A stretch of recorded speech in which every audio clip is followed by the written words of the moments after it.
Ladies and gentlemen, nerds and neckbeards, welcome to another episode of Westworld Wheneverly. Hey, Dave. Everly. Hi, Tana. What's going on? Just chilling, you know.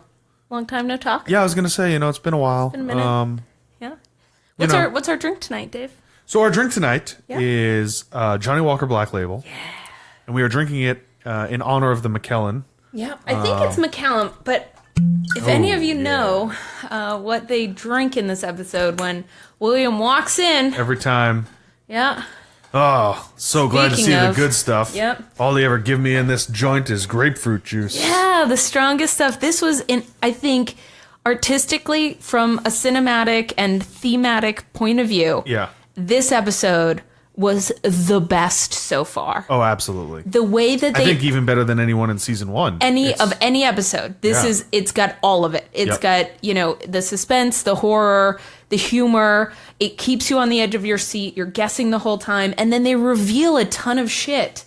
Do you know what the title of this episode, which is episode number 4 of season 2? That's right. And Season what 2, is the title 4. of it? The title is... The Riddle of the Sphinx. The Riddle of the Sphinx. Stump Dave. So, God, here we go. Stumpin' Dave. Some Dave. get them right and some are just called Dave. What is the Riddle of the Sphinx?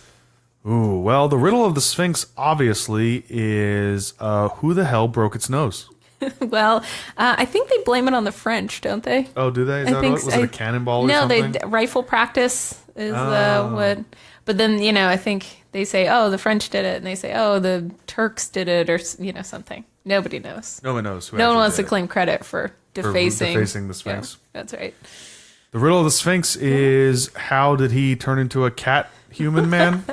Nope. Catman? Catmandu? There is a play written by Sophocles called Oedipus the King. And in it... Didn't Oedipus have a complex, he wanted to kill his dad and have sex with his mom or something? Yep. There was a little of that. What is that? That's just me swirling around my old... Oh, by the way, if you weren't listening to the last episode, Tana brought her balls over and put them in our whiskey. Sure did. So, just FYI. Sure did. Nice ice balls. Giant ice balls. Giant ice balls. You're as cold as ice. What goes on 4 legs in the morning? Okay. 2 legs in the afternoon. That's a human. Come on. And 3 legs in the evening. That's the riddle of the Sphinx. Yeah. Yep. So 4 legs, you're a baby. 2 legs, you're a human. And when you're an old man, you have a cane. Yep. So I got 3 legs. That's the riddle of the Sphinx. Or if you're like me, they called me the tripod back in college, They didn't call me that. No, they definitely didn't call me that. They might have. No, they didn't call me that. We could. Cold open, again before the credits. What happens? Nothing happens before the credits. Oh, come on. I think it does. Or does the credits happen?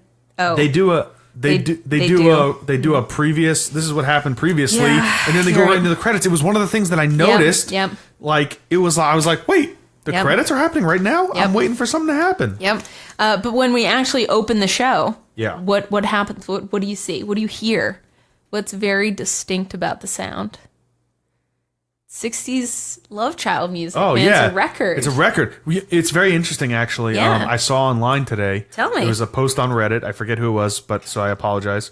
They noticed that this came from Lost. They actually used the same footage.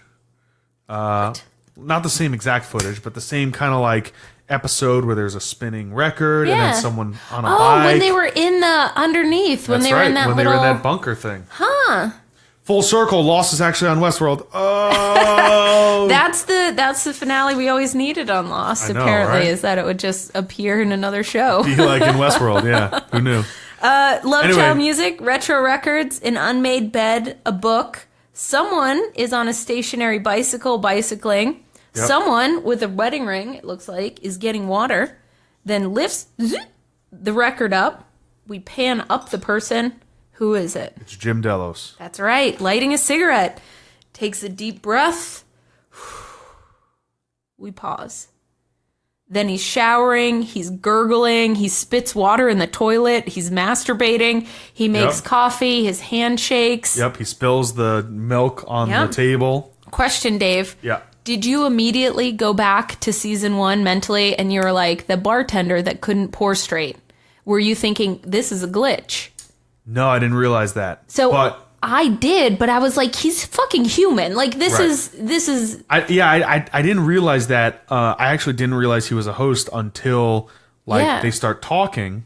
And when he slips him the piece of paper, then I was like, oh, this has happened before. This is, the first clue for me was the shaking hand. Well, yeah, I was like, think that was because it was a funny bit. I think it was with Elsie maybe, and they have a naked bartender, and he's like 2 inches off of getting it. And he's like recalibrate. Yeah, and she was like, you know what? Why do we even need to make you? He's super hung, right? Yeah. Like he's a naked dude trying to pour something, and he's like, why don't we just go with your more natural talent? Yeah, right. And it's this little like funny thing from episode or from season 1, and so I immediately went back there.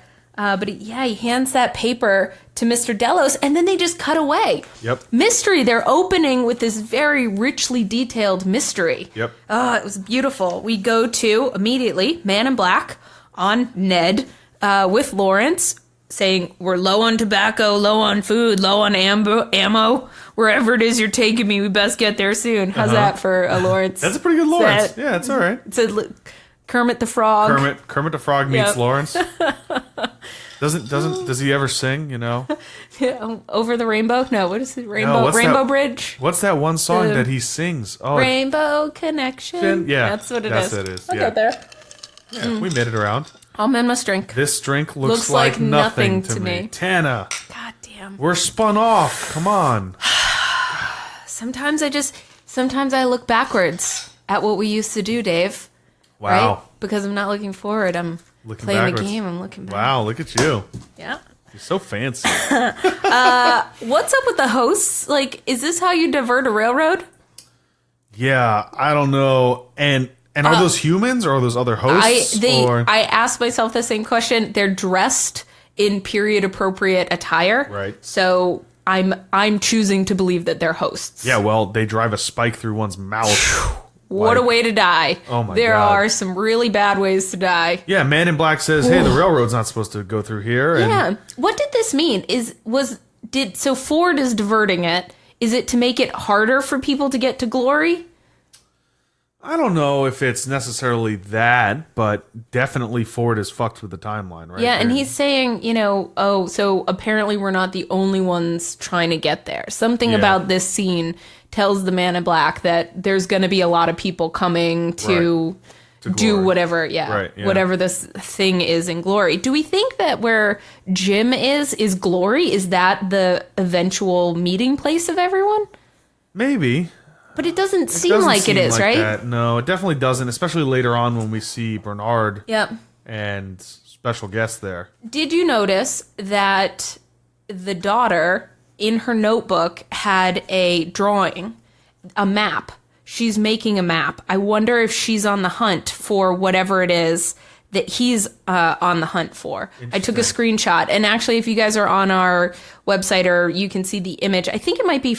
it's for this episode, yeah. I put the screen grab on our little, the Riddle of the Sphinx, cover page, whatever it is. I'm looking at this, and it's interesting. She has this map, and then she has an arrow and an N facing that way. So it's like, why would she draw it this way? Most times when you draw a map, north is facing up, right? Yep. So, and do you see the little symbol, the two rings locked together? That's where Jim Delos is. It almost looks like titties. So you've got your Westworld logo, and then there's this one, which is a new symbol, and she's drawn it in her notebook. And so I think the Delos secret sites have this logo. And the Westworld sites have, the secret bunkers that Ford had. Is that the logo that's been on the on the door, secret logo? When you're, later in this episode, when the doors are opening and glitching in the place where Bernard and Elsie go, that's the logo there. So, trying to find our threads. At least I think it is. That's what it looks like to me. But yeah, she's got mountains. It looks like nothing to me. You're a host. Oh, no. Let's see. Hosts are being nailed. Ford's arranging a reunion. Where does Clementine deliver Bernard? So it's very interesting because she drags him all the way. And the first thing you see is like an empty ketchup packet, and then like a shackle. Yeah. And immediately I was like, oh my God, Elsie. I didn't know until I like, even her face was down. Yeah. And she looks up because I'm expecting there to be more robots or, like people. Like, actually, at first I thought maybe Ford. Right. I'm like, oh, is it Ford? And then I saw it was a girl, and I was like, oh, it's Elsie. Elsie is still alive, Dave. Kudos to you. You said no body, no death. No body, no death. Well, cheers to you, my friend. That's right. Yeah. Just like you knew that it was the Man in Black's daughter, I did. actually knew that Elsie wasn't dead. All right? If we had recorded this, I would have been singing from the rooftops, and then you would have been like, you were right, Tana. You were right, Tana. Oh, my God. But, so, it's interesting because I didn't see any protein bars. All right? I didn't know. All I saw was ketchup packets, and she's like, oh, you're back? You left me here with I've been living on protein bars and ketchup packets. Maybe it was goo. Maybe it was like some sort of like high protein. Yeah. They were fucking ketchup packets. Ketchup. I mean, it was like you walked into McDonald's, picked up a bunch of ketchup packets, or they were at the craft services table and were like, quick, we don't have any wrappers. Everyone here's eating too healthy. Grab the ketchup. Oh my goodness. Yeah, and so we get her right back. Bernard is still kind of glitching out, right? Yeah. Like he's losing his spinal fluid or whatever he's got. Cortical fluid. Cortical fluid, yeah. He takes his gun, shoots the ankle shackle off of her, and then she grabs the gun from him, and he's saying, I'm sorry. And he's trying to, get her. He throws her the tablet, but he is actually in full meltdown. And she doesn't know he's a robot. Right. She doesn't know he's a host yet. And so she picks up the tablet, like pushes it to herself with the muzzle of the gun because she doesn't trust this guy that nearly murdered her. Right. And he says, no, I wasn't in control of myself. Ford had me under control. Like I wasn't. It wasn't me. I didn't want to do it. Like death, or he says something, and he falls down. Yeah. And says like death sequence. He's like. Having a seizure, basically, and she opens up the tablet and it's like, oh my God, you're a host. Yep. And then she's like, and she is seeing that he's in massive cortical failure, that he's shutting down. We flash at this point into Bernard's mind, and we see for the first time his like super stone cold face, where he's like looking over his glasses, and he just looks like a stone cold serial killer. There's the red drop in the white liquid. Yep. Eyeballs falling to the ground. 3D printed cupcakes. They look like cupcakes. They look like red velvet cupcakes. Yeah. Which we find out later are actually they're human, or they're not human, but they're brain. They're the eggs. Yep. They're host eggs, but they're red for some reason. Yep. Probably so that idiots that are watching a TV show can know that they're not host brains. They are designed human brains. Right. Refocuses, so you see the faceless hosts, you see a severe looking Bernard, and he refocuses on now Bernard, his sleeping eye. We come back, and he says, is this now? And Becky says, you have extensive cortical damage. If I didn't know any better, I'd say you shot yourself. She's referring to when Clementine shot him, right? No, she's referring to when he was inside the basement. And he had to shoot himself. He actually shot himself. That's right. Yeah, I would say that you shot yourself. Yep. And so that's tying that together. I altered the code so that you won't feel the damage. Hopefully, you'll survive until long enough. Yeah, until the cavalry gets here. And he says they're not coming. Cavalry's not coming. They're looking for something. Delos wants something. Yeah. And we still are kind of unclear. We know that they want Abernathy. We think it's all the human data that they've collected. Yep. But maybe we'll get more details on that. Maybe we don't need more details on that. Maybe it's just enough to know. But it's something they've been working on a long time. Becky says, we're in Sector 22. There's nothing for miles. And then Bernie pulls a Dolores, and he sees himself walking past, and he goes, "No, there's a secret panel here or something. There's a secret site." And he starts feeling rocks, which I love to do, by the way. I just love to touch and feel up rocks his hands, all the time. He's tied together, and so his hands are kind of like twitchy and spidery. It's super creepy. But he finds it. He finds the handle. Yep. Yeah. He opens it, and she's like, "What's this place?" And he goes, "Where does this go, Bernard?" I don't remember. Yep. In they go. Man. Ugh. Let's see. This is when we see that design that Emily has written in her notebook. on that elevator door. There's a fritzed out control panel, the DNA sniffing door, she holds. She grabs it, it turns green. Broken glass. As she opens the door, you can, there's crunching glass underneath. People have been murdered. It's a wreck in there. It's called a control unit printer. And Bernard flashes back, and we're in that room with the faceless hosts. He's making a red dot.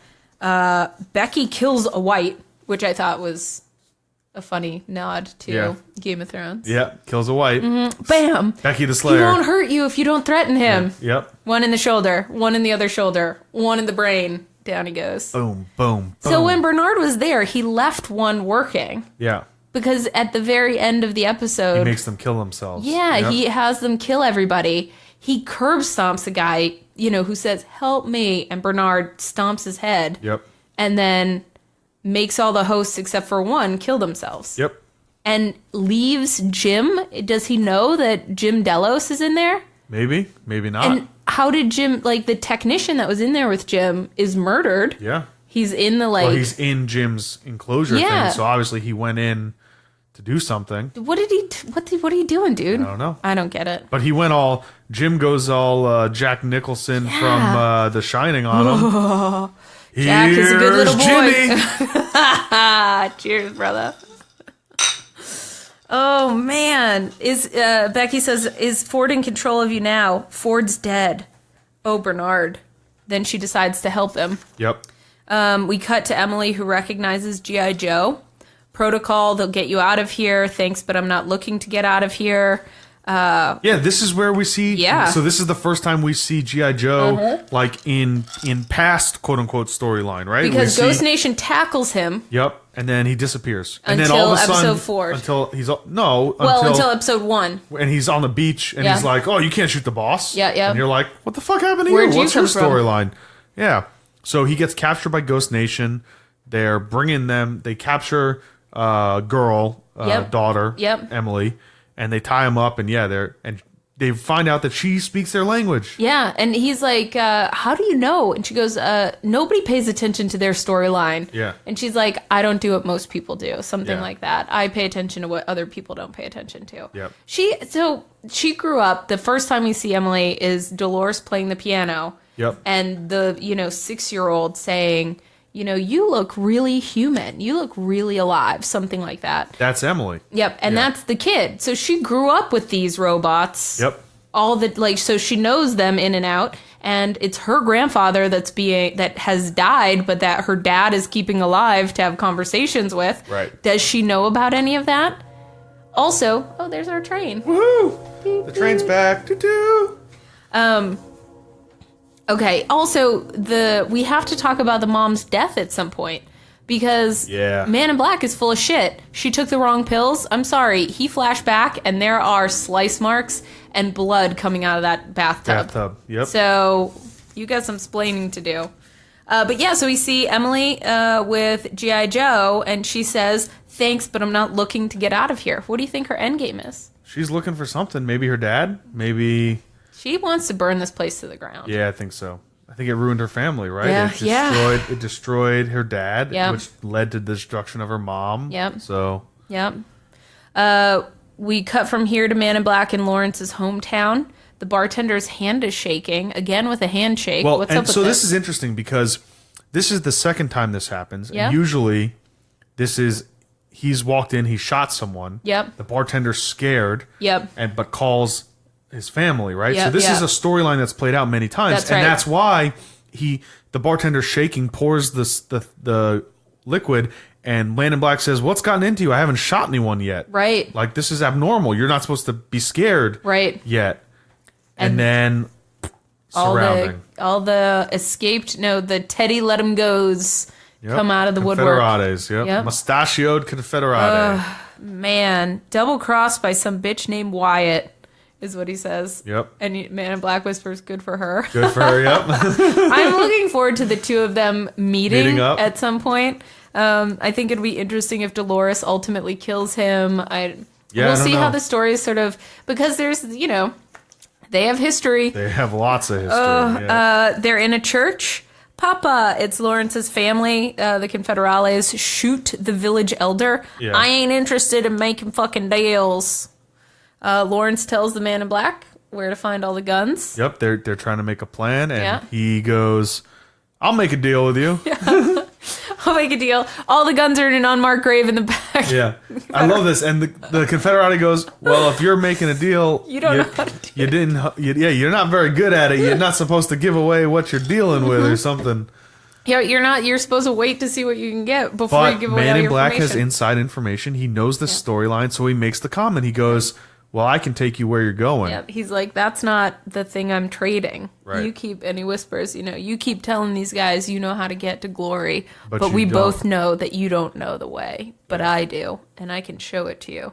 And, that's what I'm trading. Yep. And so they, go out back, dig up the guns, find some nitroglycerin.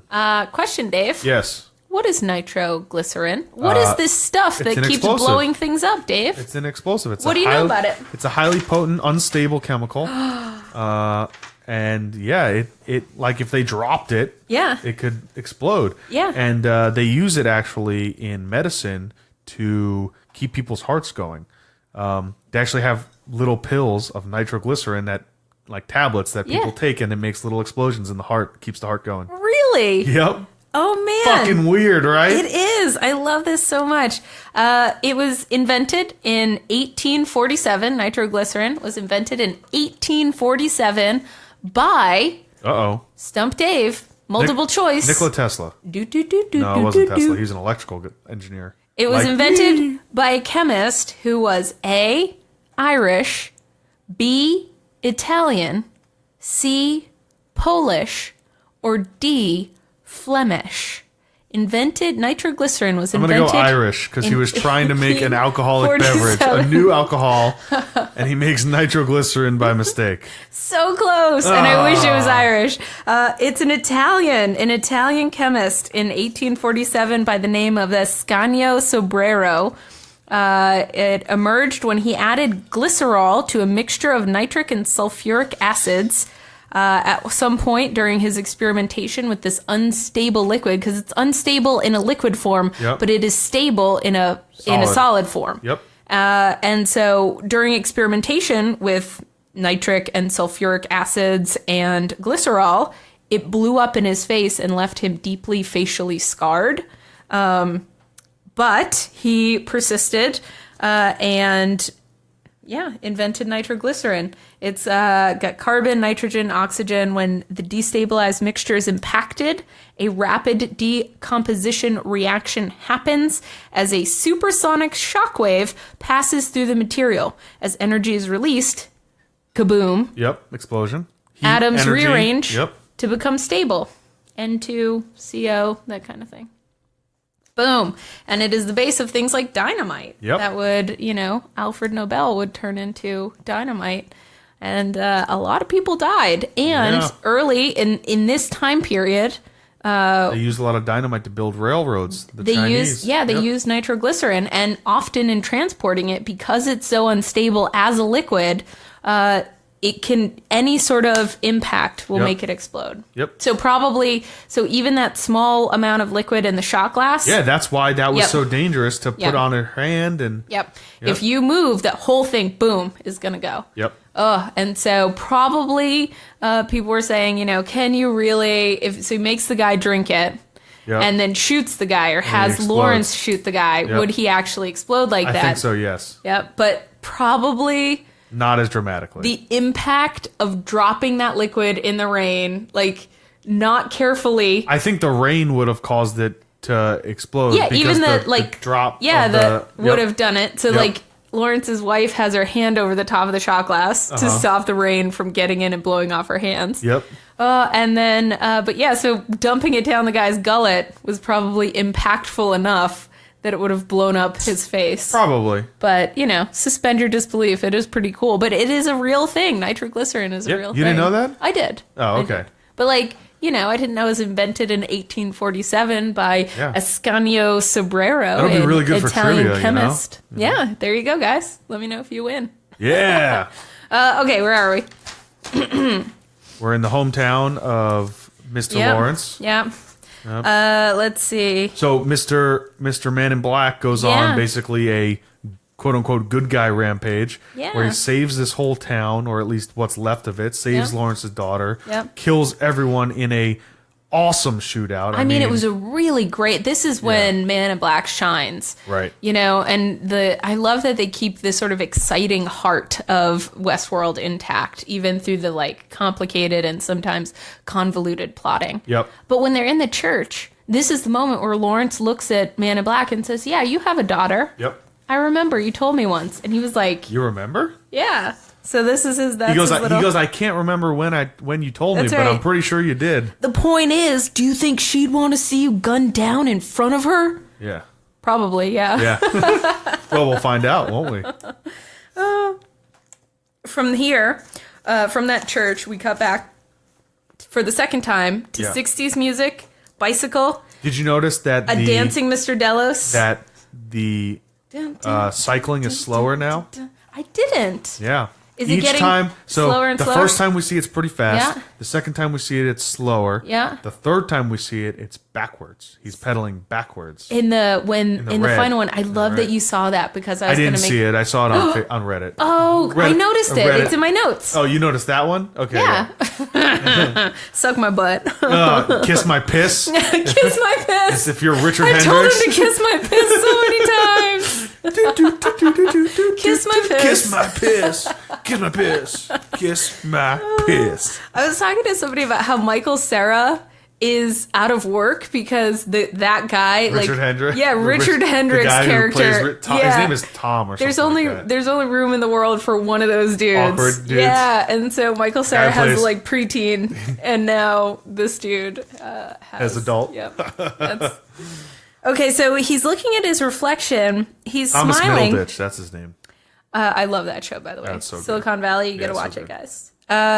He's examining his reflection, and subtle things are different. He loses his smile. He's not as exuberant. He wasn't pedaling as fast. Doesn't he dance? Isn't this the one he's where dancing? Yeah. And so he's super excited. You've got a visitor. He's examining his reflection. He's smiling, and he kind of loses the smile. And then he makes the coffee. There's no shake in his hand this time. Right. He examines. Yep. He examines his reflection again. It's a little more pensive, but not bad. William comes in, slightly gray around the temples. Seems a little far-fetched, doesn't it, William? It did at first. So, they're talking again. Yep. And the one thing that's different is it seems a little far-fetched, doesn't it, William? It did at first. And we see the paper this time. Mm-hmm. He hands him the paper. And we get a pan around it. Yep.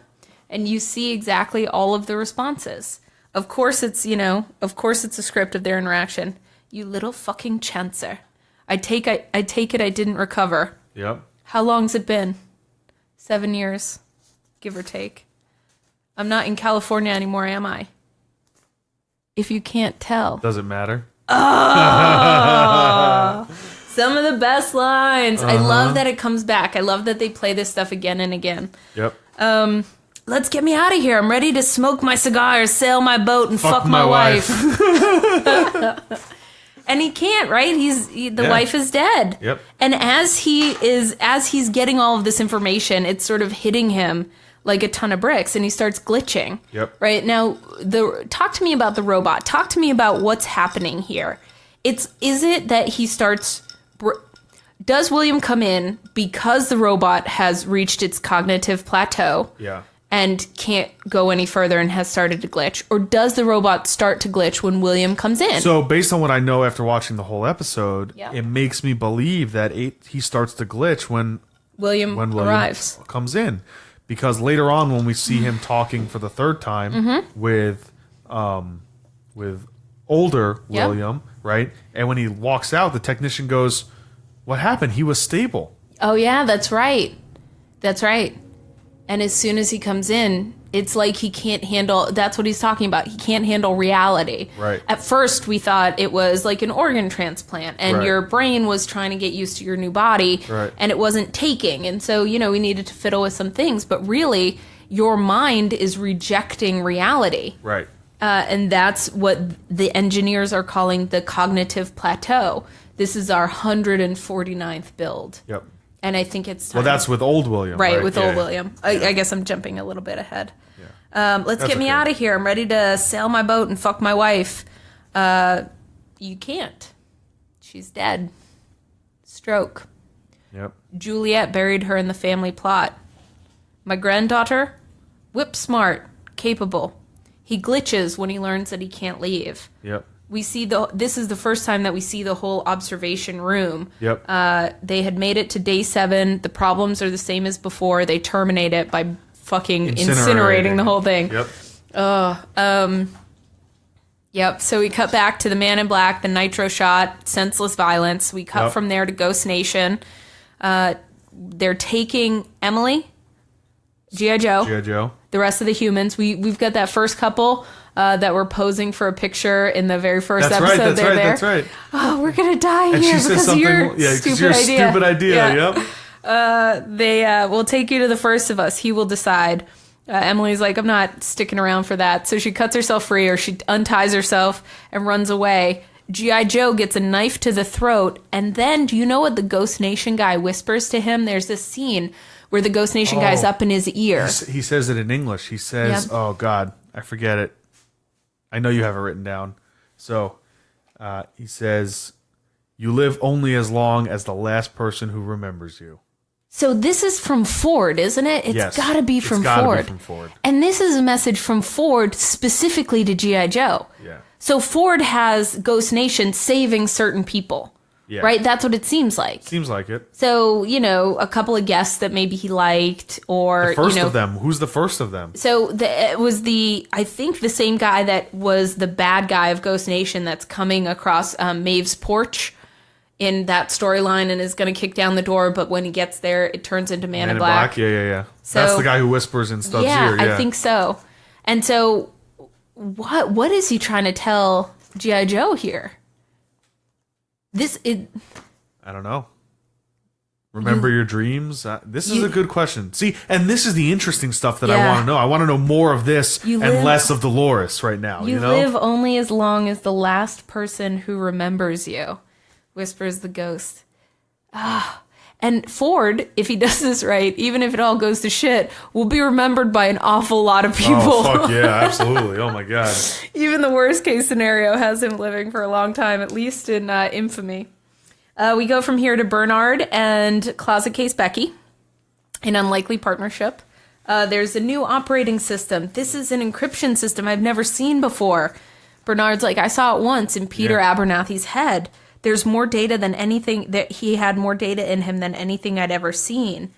This is when Becky tells him, your memories aren't addressed. They're just floating around. When I was, fucking around on the behavior tablet, I could just see that you're schisming. You're all over the place here. This is where he focuses. He tries to remember, and he remembers seeing himself inside this room. That's right. He's pressing some buttons to print some things, and a new control unit. He authorizes a new control unit, which is the code for a human. Yeah.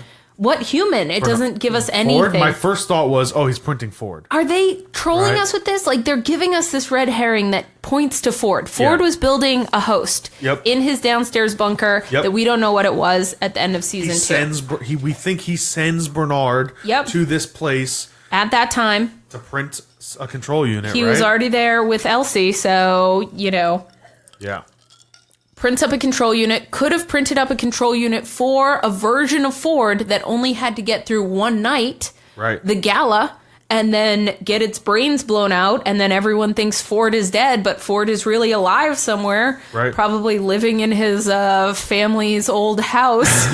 In the park. Oh, you're only alive as long as somebody remembers you. Nobody's around to remember his family. It's such a weird thing. Yeah. There's such a pathos there. But I think you're right. I think they may be throwing us on a red herring. I think this is going to be one of the twists that we have to figure out. But it's not going to be Ford. My question is, can it be Bernard? Could Bernard be Arnold? I don't think so. I mean, it's possible, but I mean, she's already met with Dolores, and Dolores said there's none of Arnold in you, right? Well, so do you even know? She's the one that gave us the first foreshadowing. Right. Do you even know anything about the man you're modeled on? I bet you don't even know anything about him. That's clue number one, that could be foreshadowing. Clue number two, he's glitching out in the same, he's having the same cognitive plateau that Jim Delos was having when he knows that he's really a human mind inside a body. I don't know. I don't see that happening. It's a different thing. Jim was like really like... Yeah. Well... He's glitching. I mean, I know he's losing cortical fluid, but he's glitching. And Becky fixes him. Yeah. You know, inside the station. So we'll see if it happens continuously. Yeah. Right. So why doesn't he take like a syringe of cortical fluid with him? Because you're going to need it. I think she patched him up for good. Right. I think they're in the lab, and she's like, "I fixed you." Oh yeah. I think that's the end of the Bernard losing cortical fluid thing. Okay, let's hope. Yeah. You know, I don't think this is like oh shit, I need to do this again. Like, how's he going to hide a giant syringe? Like, this is just fun. I'm just carrying this around, guys. No big deal. No, I think she fixed him. Okay. Yeah. What are they building if not hosts? They're printing a new control unit. I think I remember. They weren't building hosts. And then he's remembering the falling 3D cupcakes. Yep. Not exactly. What were they building if not hosts? It's the same idea but different language. Not code at all, really. Same hardware. And then Elsie is like, I need to know what's behind this door. Yeah, and he's like, no. Elsie, don't. Whatever they're making behind this door, we need to know whatever it is that they're making is behind this door. Maybe we don't want to know, says Bernard. And she says, we have to see what's inside. Pause. Yep. You're in there. Yep. Honest answer. What do you do? So me being an obvious nerd and Dungeons and Dragons player, this is an applicable question because this is what the DM would say to you. You know, you're in this lab and you see all this shit around, and there's a door that seems to be locked, but you have the key. What's your next move? The answer is always go in the fucking door. You gotta explore. This isn't a fucking, I hear the black guy in the back of the theater screaming, "Don't go in there, man! I can see the zipper. Don't go in there." And I'm sorry, I walk through there. I go in. Oh, I'm Bernard here. I'm like, maybe we don't want to know. Maybe we just don't open that door. No, maybe we don't know. You go in. Fuck yeah, you go in. Oh, Dave. Especially you're Elsie and you like... She's on a mission now. But not only is she on a mission, but I don't think she's realized that that hosts can hurt humans. Oh, yeah. So she's still kind of like this... She's in safety mode. I'm going in. Yep. They can't hurt me. Yeah. I'm in control. I've got a gun. I understand the code. Everybody's going to listen to me. It's fine. We've got this. That also explains how brazen she is once she gets inside and is like, there's somebody in there, and opens the doors to what is essentially an animal cage. Right. But we'll get there. Yep. This is the moment, David, where Bernard says, because he sees himself walking past. He's standing in the hallway. Elsie's trying to get in, and he says, I'm not really here with you, am I? Yep. I'm trying to remember. I'm trying to remember what we found here. Now, we don't know at this point in the episode, which is what makes it so excellent, what is on the other side of that door. We suspect things, but we don't know. Right. It wasn't hosts they were making. It was something else. And then he flashes back. There's a scientist guy who's surprised, a human, surprised to see Bernard. Yeah. There's 3 dudes working in there. 3 faceless hosts. He says, Elsie, don't. And she shoots the door. And you're just like, Elsie, take a fucking second. Just wait a second here. But I'm going to say, this already happened in the past. Yes. Bernard right now is in the Mesa with the CEO lady. Remembering all this. Absolutely. So this is all flashback shit. This isn't the current time. Agreed. Which when he was like, I'm not really here, am I? I was like, where is he? Right. He's in the Mesa. Yep. From this point, Elsie, don't. She shoots the door. We cut away. Yep. We go to Lawrence being tortured in the rain with the man in black. This is the big death scene. Yep. Death is my friend, says the Confederate guy. He blessed me. Yeah. Man in Black has these moments where he's like searching, and then he says, well, I'm surprised then. You didn't know he was sitting right across from you. It's so perfect. Bang, bang, bang, bang, bang, bang, bang, bang, bang, bang. I'm glad it's just an audio podcast. Yeah, I know, right? He says, you're mad. I know your type, says the Confederale. He's like trying to rile up William, who just looks annoyed. Like, let's get going. You know, we gotta go. And he goes, you know, you're mad that I'm hurting your friend. He's not my friend, and we're wasting time. All this death, it makes you agitated. I know your type. Me and Death, we go way back. Death is an old amigo of mine. I died just recently, in fact. It sent me back to do its bidding. And he sends Lawrence's wife out with that shot of nitroglycerin. And the man in black says, and to the man in black, he says, I've served Death well. In turn, it'll be watching over us as we cross these lands. And the man in black is sitting at the table. The camera slowly pans in. The bottle of nitroglycerin is sort of on the table. You can see skull and crossbones. Yep. The symbolism here is wonderful. He looks like a grim reaper of death. Yep. And on one side, on one side of the frame, you have the skull and crossbones nitroglycerin that we're slowly going closer and closer on. And then there's just William's cold blue eyes. So blue. These guys' eyes are so fucking blue. Oh, it's haunting. Like, he has, what is his name? Ed, the actor? I don't know, but he's doing a good job. And he has such blue eyes. I can't get over it. But this is when he flashes back. We see a crystal hanging super close up with water dripping, right? Then you see feet running up marble stairs, you know, in a fancy house. Yep. Then you see water overflowing. The tub that's red. Then you see inside the tub, just super close up, and it's red rimmed. That's fucking blood around that tub, man. Yep, absolutely. And then you see the final scene, which is a low shot looking up at this, you know, square back side bathtub. Yep. Water, sort of water falling over the side. And that hand, there's a like limp wristed hand. It has a gash on it. Yep. That's blood. No, she didn't drink. She didn't take too many pills. Yep. That's a fucking bath suicide. Yep. Yeah. That is a deliberate bath suicide right there. And so Man in Black has some, I don't know, answering to do. But so he remembers this. He's thinking of his wife. He looks across the table at, what is this guy's name? Do we know? Mustachio Confederate. That's Mustachio. You think death favors you? That it brought you back? But death's decisions are final. It's only the living that are in constant waver, that don't know who they are or what they want. Death is always true. And this is as the camera's going in tighter, you know, on that shot. You haven't known a true thing in all your life. You think you know death, but you don't. Is that so? You didn't recognize him sitting across from you this whole time. Oh! God, it's and he goes off. He goes fucking off. Boom, boom, and he uses a human shield, which I think is so great, or like the host shield, which is so brilliant. Like, you can't stop bullets, but that body in front of you is going to stop most of the bullets. That's right. Yep. He waits quietly by the door, and when another guy peeks his head out, blows his head off. Yeah, boom, in the rain, and then actually gets shot. It sort of skitters off his neck or something, you know, very close. Yep. I wonder how accurate the weapons are in this. Yeah. Right? Like, sometimes they seem pretty damn accurate. Right? Yeah. And sometimes it's like, It was raining. I like They're that all we got drunk, to see that little, right? that small shotgun that Emily had, the Bengal tiger shooting shotgun. Oh, yeah. The little snub nose, whatever. Oh, that was scary, man. When she had to shoot that guy off her. Her hands were shaking. That was really a good spot, too. Let's see. The nitrous. This is when he makes him swallow the shot of nitroglycerin. Yep. He makes him walk, and then he gets Lawrence up and says, right. I believe this is yours. Yep.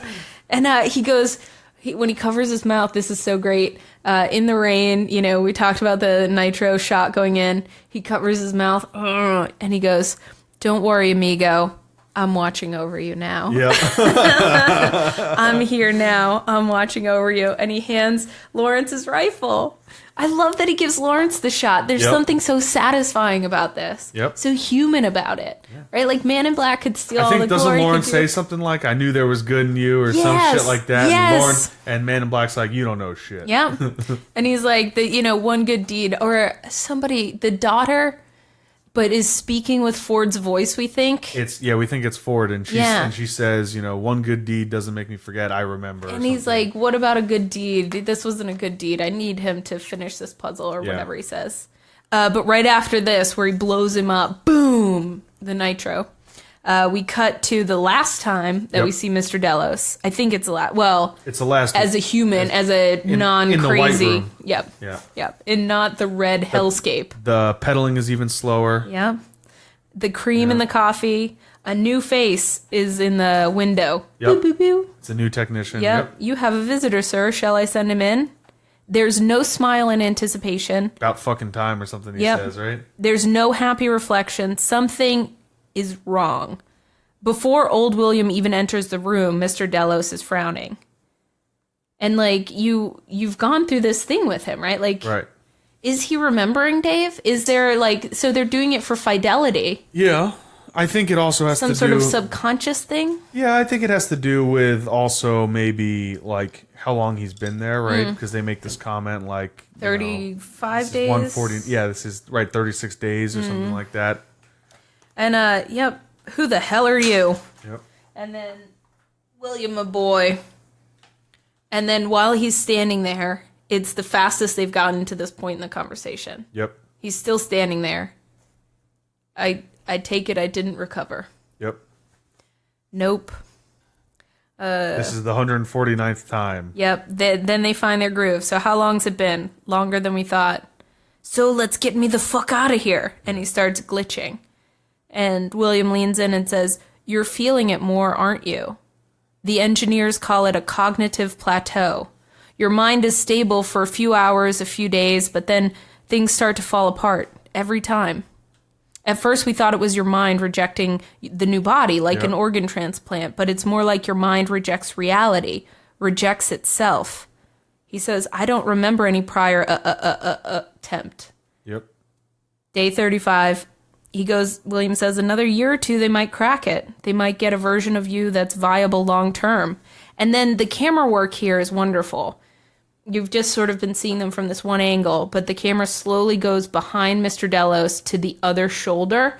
And I'm always reminded of angels on shoulders, right? Like the good angel, the bad angel. Yep. And so William says, in a couple years, they might crack it. Get a version of you that's viable long term. But now he's about to drop the hammer. We go to the other shoulder. And he says, but I'm beginning to think this whole enterprise was a mistake. People aren't meant to live forever. People prefer the memory of you to the man himself. You're a real dickbag. And he starts just like really, for the first time, telling this robot the fucking truth. Juliet's dead. She killed herself. So this, if the wife is dead, is this the time when William came back to murder Maeve and her daughter? Oh, maybe. So it's the same trip. Yep. She just killed herself. He's come to terminate the dad project. Right. He tells the dad, you're a piece of shit. Yep. Logan overdosed. Yep. Are we ever going to see Logan again? He starts screaming, Logan, where are you? Oh, and he's sort of... Logan's been gone for many years. Yeah, he also couldn't handle reality. Yeah. What else has he said? Yeah, but so Logan overdosed years ago. Your wife's gone. Juliet's gone. No one's coming to save you. It took me a long time to learn this, but some men are better off dead. And then he just leaves him and tells the technician to keep him alive. Yeah. Watch him. Should I terminate? Nope. No. And he doesn't ask him. He's like, sir, we should terminate. This is a mess. Yeah. And nope. We could learn something from this. Something. Yep. Oh, so if this is the time when he comes to the park to do something monstrous, I would have to say, because of his reaction, he hasn't seen Maeve be alive. Remember, Agreed. He sees Maeve like mourn her daughter and run out into the field, which is a maze, and collapse. And William is shocked, right? Like, he believes probably that robots are, this limited thing. They can't get to this place, whatever. Right. And he goes in, does this horrible thing as a monster. It's the first time he realizes there's a deeper meaning. And he says, she was alive. Yeah. So, pause. Pause. Did Ford crack the code? Is this proof that Ford and Bernard cracked the cognitive plateau, bootstrapped consciousness, in a way that Delos engineers doing their secret project couldn't? And is it that suffering is the cornerstone to becoming alive? Because I will stipulate, when he is breaking down and glitching, he's suffering. He now is suffering. He's got all this pain. His daughter committed suicide. Yep. His wife is dead. His life is gone. His business has been stolen. His life's work is with, maniac William. His son committed suicide. Both his children commit suicide. Right? Like, he's suffered. This is his cornerstone now. Yeah. And so he doesn't fall apart. When we see him in the red bathed room, he's pedaling backwards. He's crazy. We see him through his reflection, but he's functioning. Yeah. He's not, a twitching mess. Twitching mess, that's true. But he's crazy, right? He kills. Yeah. We think he's killed people. Yeah. Right? He's killed that tech. Why would the tech go in there? I don't know. We're supposed to infer things, but he does come at Becky. Yeah. He catches the rifle and goes at her, and then Bernard steps in and saves her. Yep. Ugh. Enter Becky. Okay, so this is when Becky enters. Yep. Bernie. We realize for the first time that the room is that lab that we've been seeing this whole time. Yep. So we've been in the antechamber with the engineers and the 3 hosts, the faceless men. Yep. Elsie, someone's in there. Guns up, place is trashed. The symbolism dripping in this place is wonderful. Yeah. What do you remember seeing? I really just remember blood everywhere. Yeah. And red lights slowly pulsing. Yep. Like very hellish. Alarm, something's gone wrong. Yep. There is a broken hourglass. That's one of the first things we see. There's broken glass everywhere. The record is skipping. Don't we see him pick it up and throw it? Yes. Of course they give him William this. Yes. Walks out. Yep. There's a photograph that's smashed of his daughter. Yep. Or maybe his granddaughter, but a young girl, broken glass. There's the murdered tech guy. Now we're panning through this scene. We're exploring the scene. It's sort of Becky and Bernard are. Yep. The bicycle slowly going backward. I think he takes a step off. Yeah. Do you remember how he first speaks to them? It's through his own reflection. So he doesn't turn to face them. He's pedaling the bike slowly backwards. Yeah. He takes that familiar step off that we've seen a few times. He looks up. There's a small face mirror, and we see that he's got scratches, scars and scratches, blood down his face, and he starts talking to them through that reflection of himself. Yeah. What does he say? I'm all the way down now. I can see all the way to the bottom. Oh yeah. Would you like to see what I see? And then he turns around and, Becky's got the gun up and she says, stay away. Yep. And he grabs the gun, but Bernie is a badass and he saves her. He throws Delos through a wall. Yep. Right? Smashes him, comes in. It's robot versus robot. Robot strength right there. And then does a very surprising thing. He cradles Mr. Delos's crazy head in his hands. Yep. And he kneels down.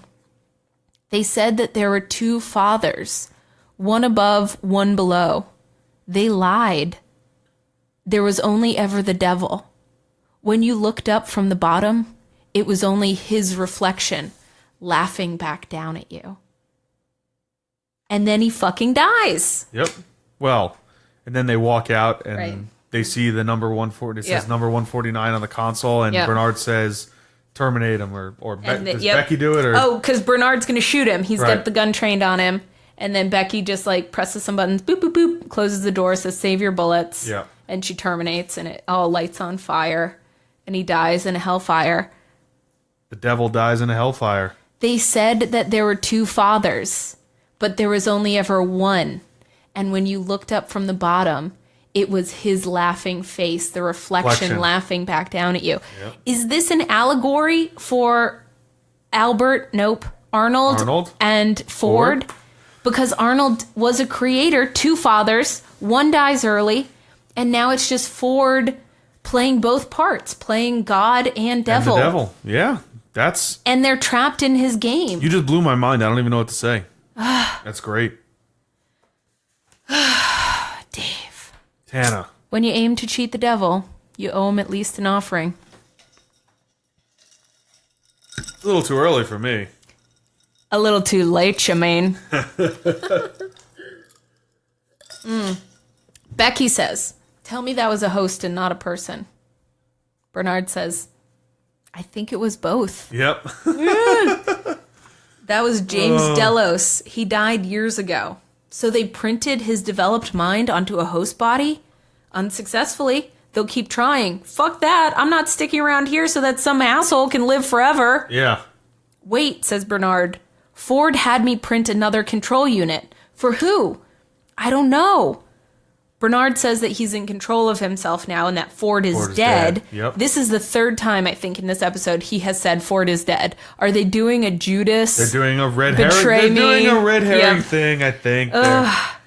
And so Bernard says he's making his own choices now, but his, glasses are down. Yeah. He looks super evil. This is when we cut to him actually physically curb stomping a guy and murdering people. Yep. And, he whispers something into the white. He's in control of those guys. He's in control of those guys. He whispers something. Or Ford is in control of them through him. Yeah. But he whispers something and they kill all the lab techs that are in there and then they snap their own necks. Except for one, apparently. Go back, flash in your mind. Let's step in our Wayback Machine. The night that Catherine is murdered. Okay. And Ford is talking to her and saying, you would kill all of them. It's not me who plays God. It's you people. You people try to play God. Is he talking about this shit? Maybe. I mean, clearly we know he knows about it, right? Because Bernard has been there. Right. Bernard is in control of it. He's not only there, he can control the off-duty hosts the off-unit hosts. He makes that comment before. He goes, you think you can do something in my park and I don't know about it? Yeah. And so we have this idea that he's sort of all-seeing and all-powerful. So you think he just let them do this for all these years? Obviously, if he knew about it... How could he have stopped it? So he's playing a different game of chess? Yeah. Where he's maybe using their research. He has Bernard go in, steal all their tech, maybe. Right. And then they perfect it. He perfects it. He's got the talent and the, understanding of the conscious mind or the, bicameral mind to crack the cognitive plateau. So they can only get James Delos so far. But he can get possibly himself and Bernard that much further, right? All of season 1 was about not knowing that Bernard was a fucking host. Right. And now Bernard is saying, I was given a role, I had a part to play, that's it. Yeah. But there's still that little dangler of Dolores saying, you don't know anything about the man you're modeled on, do you? Right. And then Ford says, if you're looking so many backwards, red herrings going through this. I mean, there's so many trails and clues. I think the showrunners are purposely trying to fuck with our minds. They're like, we know you're going to analyze this, so we're going to over drop. Yep. We're going to put poop clues in there. You got to follow them. I think the final scene, is where we've arrived at the final scene. Man in Black apparently has spent the night in this little town. Yep. And is saddling Ned. Oh, this is great. Lawrence is, all his buddies in the town come up, and Lawrence says something like, they'll ride to the end of the earth with you, or my something cousins. Like that. Yeah. The cousins that murdered him or tried to, or, so many cycles ago. Yep. And he's like, they would be honored to be part of your team. Yep. He's like, Lawrence, most of these guys aren't coming back alive. It's not a super great prize. Uh-huh. They'd follow you into hell or something. Which maybe that's where they're going, right? Yep. They're going to glory. Yep. One good deed doesn't undo that. Who said anything about a good deed? You want me to play your game? I'm going to play it to the bone. Yeah. He says that to Lawrence's kid, but we really think he's talking to Ford. Yep. You want me to play your game? I'm going to play it to the bone. The girl then says, you still don't understand the real game we're playing here. If you're looking forward, you're looking in the wrong direction. And he goes what? And then she goes, Poppy! Yep. They ride off into the sunrise. Yep. And then there's a woman in front of them. Yeah. Hi, Dad. Hi, Dad. If you're looking... What is it? If you're looking forward, you're looking in the wrong direction. Oh, my God. Hi, Dad. Oh, my God. I knew it was the daughter. I'm just saying, I knew it was the daughter the whole time. You knew it was the daughter. So what does, if you're looking forward, you're looking in the wrong direction mean? What does it mean? Looking in the past? We know that Ford is a backwards-looking guy, right? He rebuilt his whole family and froze them at one point in time and got like this weird thing. He spent 25 years, 35 years trying to undo his fatal mistake, which was letting Arnold commit suicide by robot in the park. So what is it that William needs to look back on? It took him until right now to undo the trying to get James Delos into a host. Yeah. Live eternally situation. Yeah. What's he looking back on? We're going to get more family stuff. We got to get more family stuff. We got to find out why he lied about the suicide, right? Yes. She slit her wrist in the tub. Yeah. And it could just be that he was doing, fire talk around the fireplace. Yeah. And just didn't want to be too graphic or something. Right. Yeah, maybe. Maybe she did. That was part of it, but not the whole truth. Yeah, maybe she took some pills and then got in the tub and slit her wrist or something. Yeah. But Mr. Delos' only 2 kids both commit suicide. That's rough. Yeah.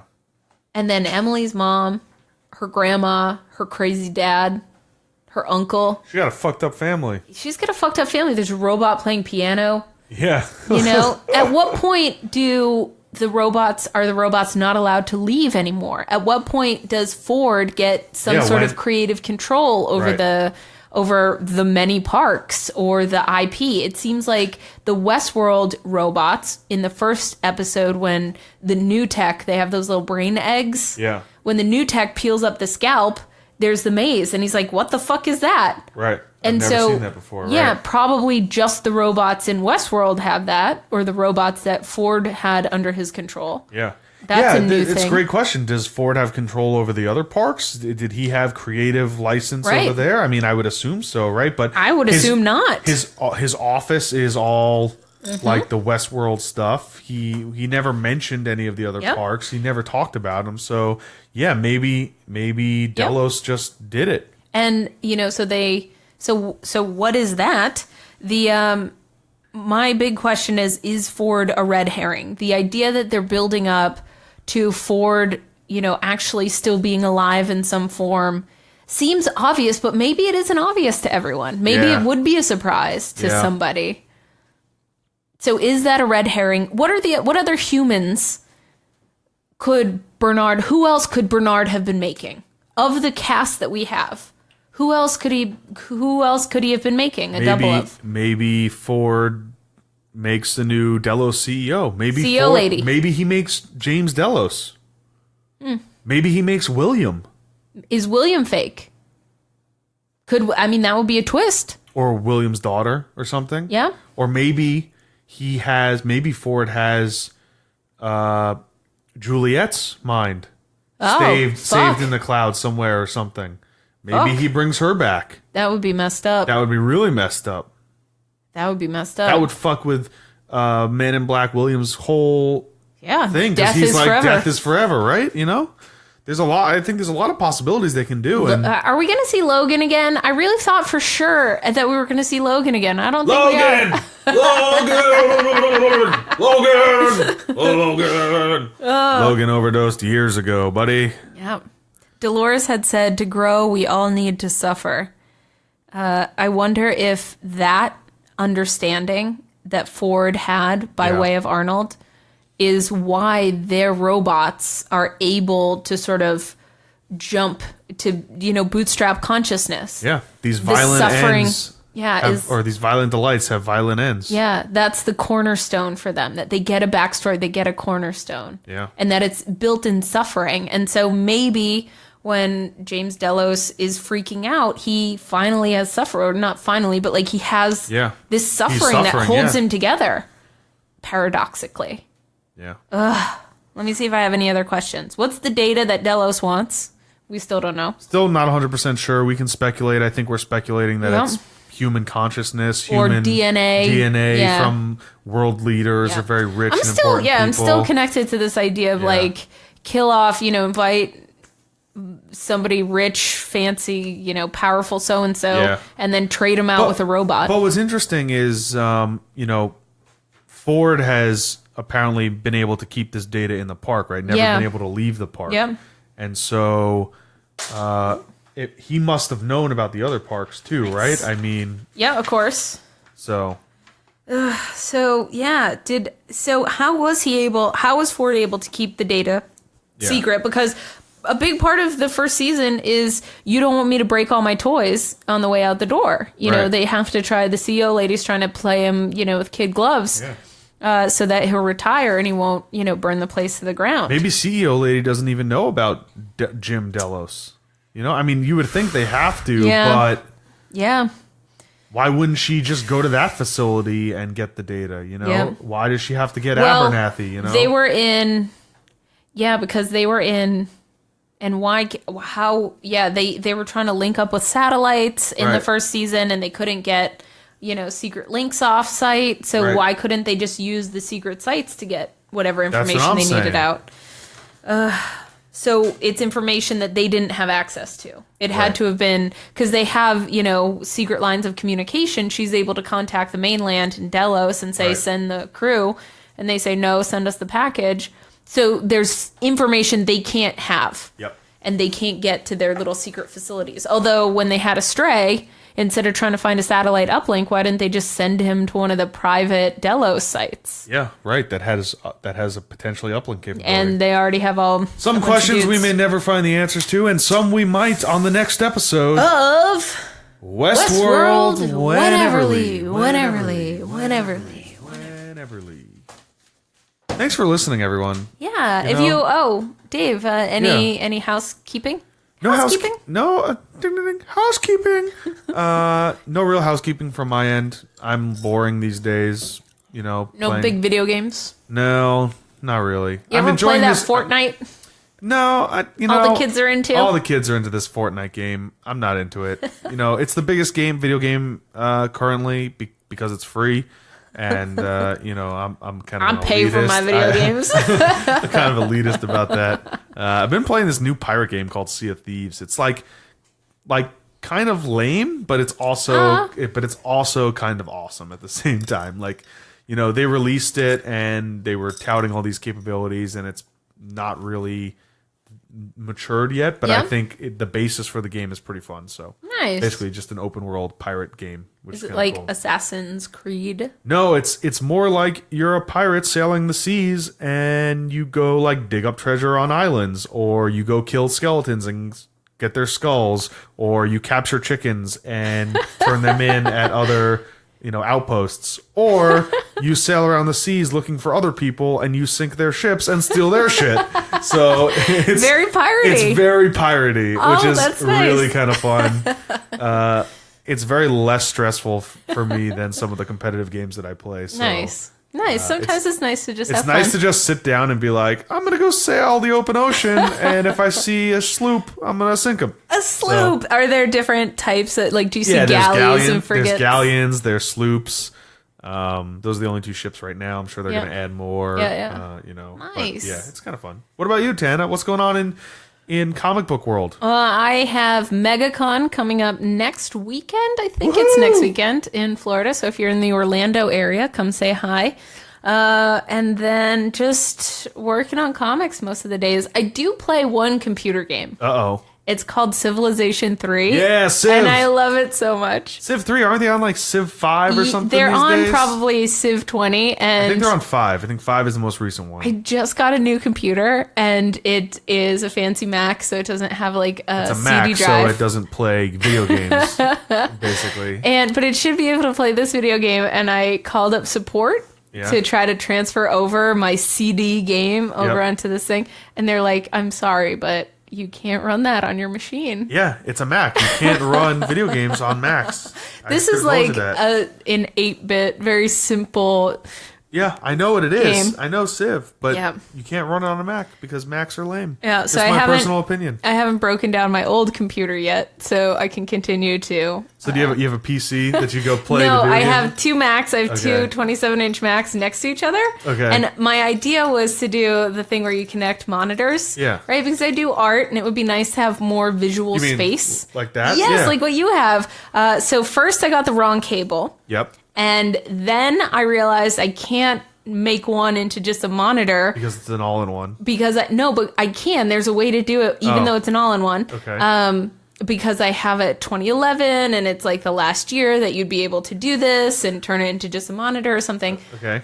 But it has all of my old art files on it, and I don't want to take all the junk from years and years of doing art and move massive files I'll never use again onto my new machine. Yeah. So I'm just like picking them from when I need them and transferring them over. Okay. So I'm running two computers. Don't you have like a archive, like a backup? I do. Or something? So, yes.